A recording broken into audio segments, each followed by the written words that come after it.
పట్టుదలతో చేస్తే సమరం తప్పకుండా నీదే, విజయం కష్టపడితే రాదా ఫలితం పదరా సోదరా. నీ ధైర్యం తోడై ఉండగా ఏ సాయం కోసం చూడక, నీ ధ్యేయం చూపే మార్గంలో పోరా సూటిగా. ఏ నాడు వెనకడుగేయక, ఏ అడుగు తడబడనీయక, నీ గమ్యం చేరేదాకా దూసుకుపోరా సోదరా.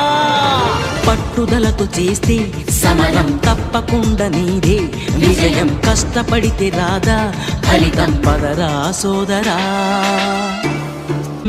ఉంటే చేదు కూడా తీయని కష్టం అంటే దూది కూడా భారమే, లక్ష్యమంటూ లేని జన్మే దండగా, లక్షలాది మంది లేరా మందగా, పంతం పట్టి పోరా